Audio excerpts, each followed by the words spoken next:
Hi guys, তোমরা কেমন আছো? আশা করি সকলে ভালো আছো। আজকে যে টপিকটা তোমাদের পুঙ্খানুপুঙ্খভাবে শেখাবো সেটা দেখো, বাংলায় সম্পূর্ণ নোট করে শোনাবো। একটা আনসিন প্যাসেজ আছে, খুব সুন্দর একটা গল্প আছে। দেখো, এই গল্পের মধ্যে তোমরা অনেক কিছু শিখতে পারো। দেখো, a milk man became very wealthy through dishonest means.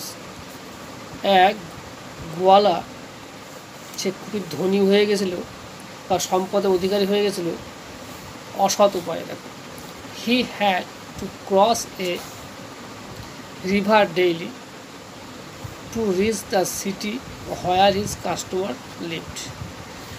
সে প্রতিদিন নদী ঠেঙিয়ে সে শহরে পৌঁছাতো যেখানে তার কাস্টমাররা থাকে।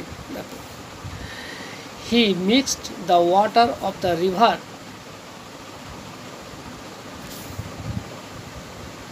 generosity with the milk that he sold for good profit.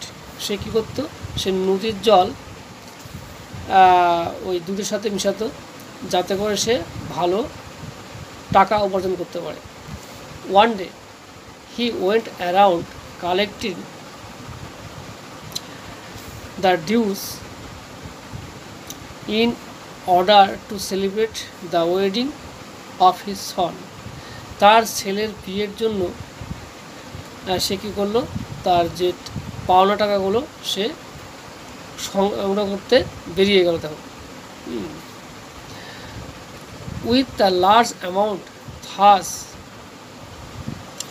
Collecting, তার মানে টাকা সংগ্রহের পরিমাণটা এতই বেড়ে গেছিলো যে সে কী করলো? He purchased plenty of expensive cloth. সে অনেক দামি দামি কাপড় কিনলো, অ্যান্ড গ্লিটারিং গোল্ড অর্নামেন্ট, এবং অনেক স্বর্ণ মুদ্রা কিনলো। দেখো, স্বর্ণ মুদ্রা বলতে স্বর্ণের মানে গয়না কিনলো অ্যাকচুয়ালি। হ্যাঁ, but while crossing the river, যখন সে নদী পার হলো, দ্য বোট ক্যাপসিড, নৌকাটা ডুবে গেল। দেখো, and all his costly purchases were swallowed by the river. ওইসব দামি দামি জিনিস কী করলো?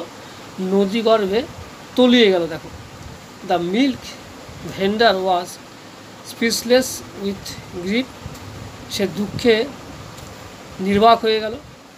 At that time he heard a voice. ওই সময় সে একটা কণ্ঠটা শুনতে পেল, কামিং ফ্রম দ্য রিভার, সেটা হচ্ছে নদী থেকে আসছে। দেখো, ডোন্ট উইপ, কেঁদো না।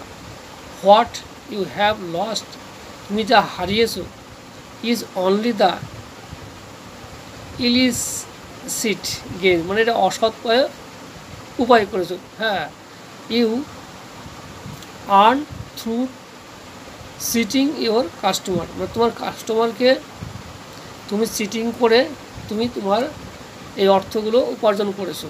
হ্যাঁ, তাই এর জন্য তুমি কান্নাকাটি করো না, ঠিক আছে? ভিডিওটা ভালো লাগলে লাইক শেয়ার কমেন্ট করো।